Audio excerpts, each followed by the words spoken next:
Hey folks, it's Maxie here and welcome to another TEW2020 episode. We are here with, believe it or not, number 97 of our AEW save, and hope to God I don't forget that next week's Lightning show is going to be the 100th episode of the series. Not the 100th show, because obviously we've had AEW Darks, and now I'm glad to say we have AEW Heels, which I've just basically made a 1 hour B show, which also takes place on a Wednesday, so it's already been booked and went through. I'll probably just showcase the results at the end of Dynamite, and yeah, just to give the women more time, an opportunity to develop skills.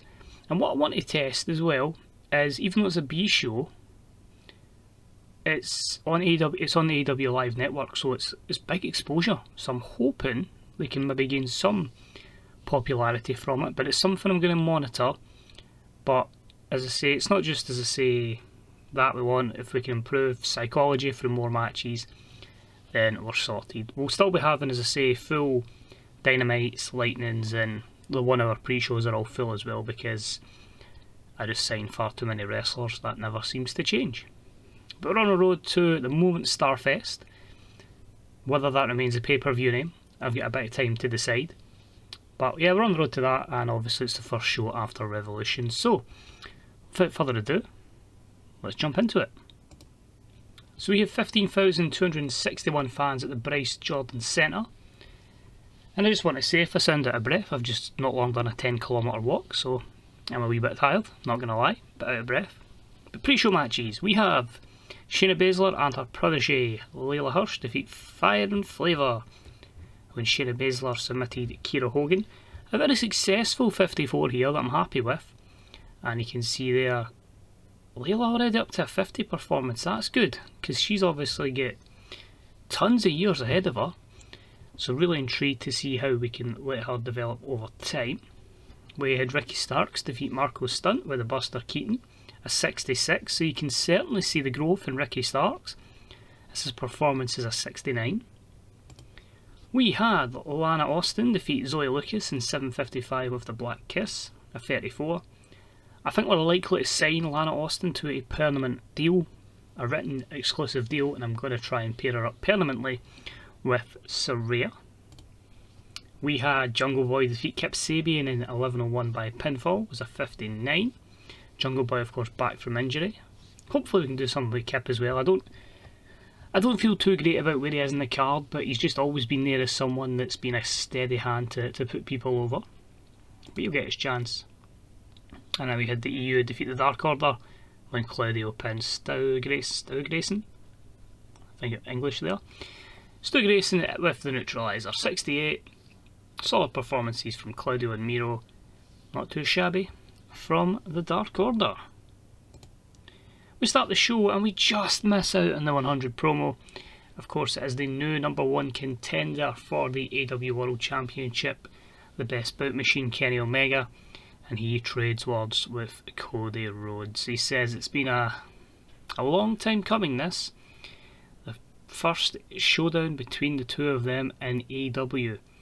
And Kenny is looking to show this isn't the Cody Rhodes show, this is the Elite show. So he's going to look to claim this championship, and maybe the other members of the Elite will look to do so too. Cody says that's fine, you think what you want.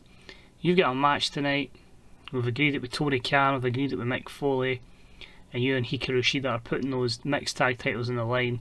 So why don't you worry about that before you worry about facing me. I like you, Kenny. I'm afraid it's going to have to come to this. I'll tell the boys to stand down, AJ, Ace and Pete Dunne. But just get out of the ring, because they're in action next. So the team of Ace Austin, AJ Styles and Pete Dunne were in action against TK Cooper, Sonny Kiss and Joey Janela. And about the terrible wrestling and non-existent crowd heat, it was Austin, Styles and Dunne picking up the win in 8:21 when Pete Dunne submitted Sonny Kiss. 61. Not too bad. We're obviously trying to get momentum on the side of the heels here. Sonny Kiss was working through an injury. And after this one, they says, we obviously haven't forgotten about Trent Seven and Tyler Bate. Pete Dunne has a long exclusive history with these two men. Interestingly though, they've seemed to have found a new friend in Will Ospreay, and Pete Dunne is very familiar with him. But let it be known, we are three guys that want to get to the top of this business again, in the case of AJ Styles. So maybe those Trios Championships could be something that brings gold to the New Age Horsemen. So a 68 there for that promo from those three. Darby Allin was in action as he took on former colleague in the Dark Order, John Silver. Darby wins in 5:22 with a coffin drop. Just a 63 here. Obviously Silver's not over at all in this, but both guys have great chemistry, and Darby shines in a 63 rated matchup. Then it's Samoa Joe defeat Peter Avalon, and I was going to say Pretty Peter Avalon, wrong gimmick, in 56 seconds with the Kikuna Clutch. A 70, a simple destructive victory for Samoa Joe here, as he's a 77 to Avalon's 41. This results in Eddie Kingston pulling Avalon up backstage and just says, "Nah man, that's not acceptable. You cannot be embarrassing myself and Luster. A defeat in 1 minute. Nah, you're gone. I cannot turn a loser like you into something special. You're out of this paradise. You're gone." So Peter Avalon is kicked from Kingston's Paradise stable. There's a real interesting thing I want to go with Peter Avalon. People might like it, people might think it's absolutely ridiculous, but there's big plans for him. Not a major push or anything, but he's going to be the cornerstone of something. So we'll see how that goes down.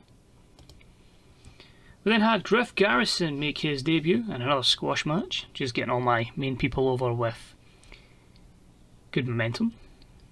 Super Wrestling, Little Heat, Hangman Page defeats Griff Garrison, because who the fuck is Griff Garrison, in 3:28 with the Adam's Apple. A 73, 23 for Griff Garrison, and 99 for Hangman. Griff debuts the fan favourite gimmick, which is very good.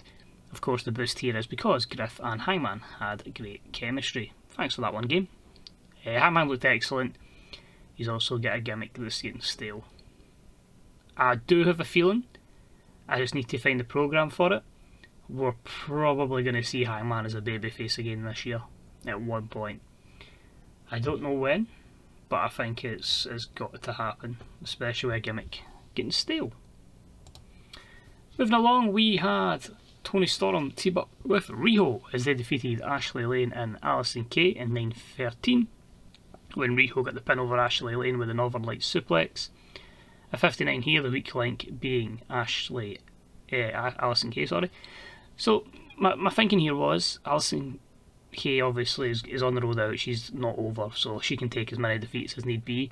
Ashley Lane still has overness, and I would like to try and get some of that on a Riho. Toni Storm is over at a good level, there's only Mercedes that's higher than her, so we need to try, or Saraya, as well. But we need to get Riho up to that level, and then we can start working on Statlander and Maya Iwatani and every other woman in the locker room that isn't Kairi Hojo or Shayna Baszler. But I'm thinking if we can just get some of these younger talents over, and then hopefully we get there long term. But 59, delighted with that. We then have a backstage promo. We had Brodie Lee and Anna Jay cutting a promo. Brodie says absolutely delighted with Anna Jay's actions that won the Dark Order Ladies the Tag Team Championship. So now it's time for those two to step forward and win those AEW Mixed Tag Team Champions. 72. MJF cuts a promo on Chris Jericho. He's still furious about losing to Jericho. He says he slipped. He didn't mean to tap out, it was a mistake. Really just a promo here to get that program over, because I wanted to keep the two of them away from each other and off television, because other members of his stable are doing stuff. So we'll continue that feud on, and that was an 85. I don't know how long I'm going to keep him away from like the main scene because of the social media storm, so I just want to keep monitoring that situation before we go all in again on MJF. And we had the Mixed Tag Team Championship matchup. Sir Brodie Lee and Anna Jay defeat Kenny Omega and Hikaru Shida in 17:51 when Anna Jay pinned Hikaru Shida, illegally using the ropes for leverage, meaning the new tag team champions, the mixed tag champions, are Sir Brodie Lee and Anna Jay. Anna Jay was a weak link here, she was only a 35. She was off her game though. Kenny shined in a matchup, and even though he's got the injury, Brodie's still worth it. And he had an 88 performance. Kenny Omega win 95 here. But of course, I wasn't going to have the guy that's going to be challenging for the world title take the pin. Also, it wasn't put in the writing there, but you can see that I had Kenny distracted by Cody Rhodes, meaning, you know, that's how Anna Jay and Brodie Lee were able to get the upper hand on Shida to give us new tag champion, mixed tag champion. So I'm obviously going to look to change the picture for Anna Jay because she's no longer the star of the show. She's got a new gimmick. I can't remember what that gimmick is because it was last night I done it, but and it was debuted on Heels. We'll check it after the show actually. 77 though, good. We then see Kenny Omega chase Cody Rhodes. He wants to get his hands on him, but the rest of the New Age Horsemen, Ace Austin, AJ Styles and Pete Dunne, beat the living daylights out of Kenny Omega.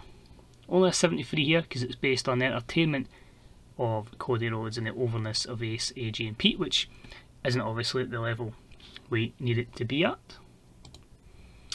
Would Nakamura pick up a win over Shawn Spears with Samoan Driver, 920, a 64 here.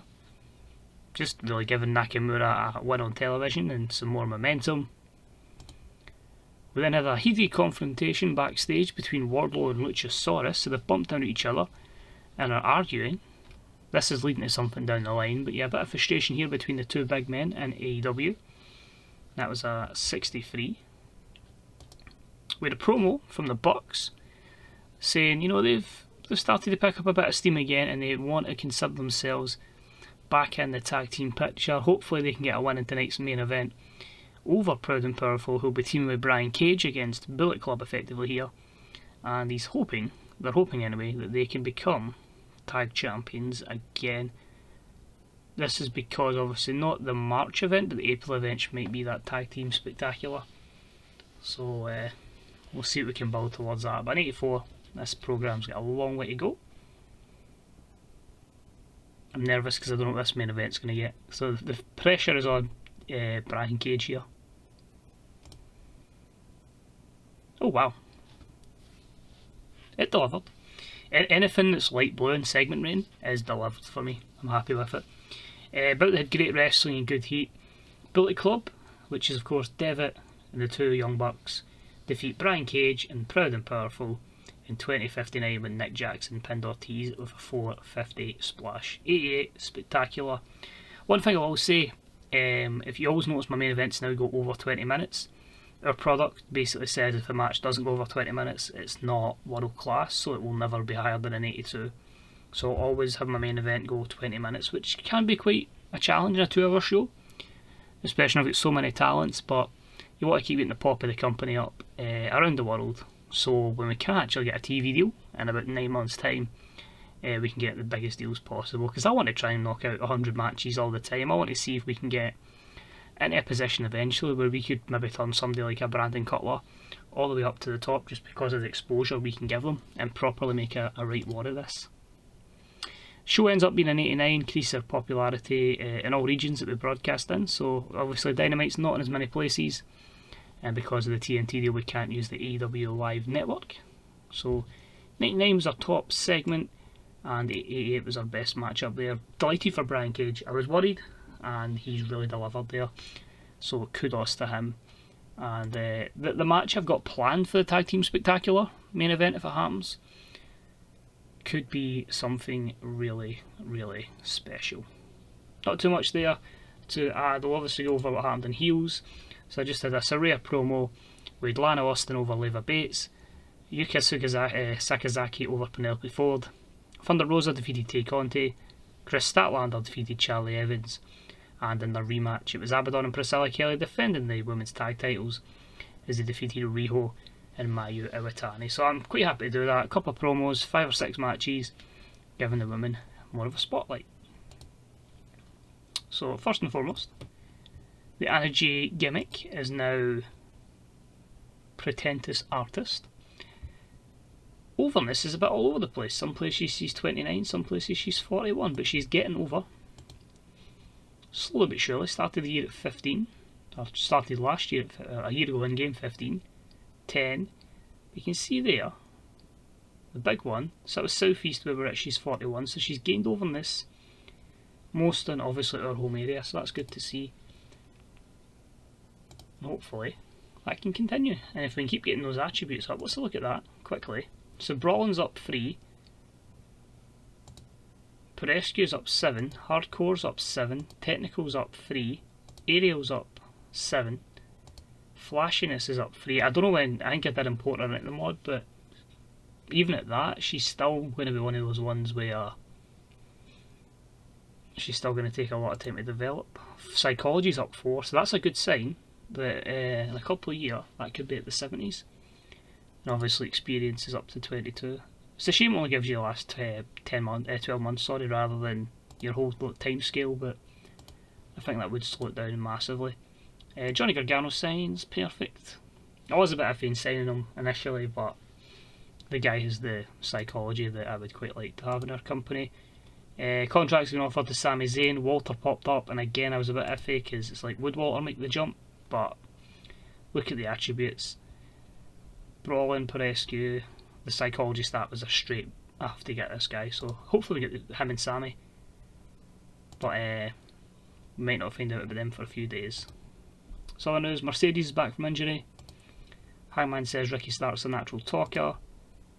The 2.67 TV deal. Our heel show broadcasts on a Friday, so we won't get a TV rating for that. But hopefully we maybe make more money out of it. Possibly lose. But at the moment we're like 200,000 down, but we've literally had one show. I say 200,000 down because obviously if I had to take away the media aspect and everything else. So I'm worried that my worker costs might be more because obviously everybody has to go to heels. Because I can't brand split it because there already is a brand split. So I don't know how I'll be able to filter it. So I went to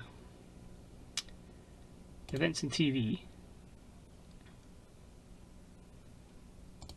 And I don't think there's a way I could just make it like females.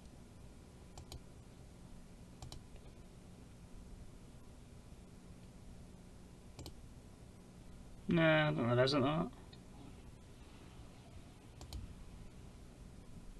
Can we get a large division? It technically is a large division now. Anyway, that's it for this episode. Cheers for watching. Much appreciated. Hope you'll join us for Lightning. And until then, good day, good night. See you later. Bye bye. Mwah. See you later.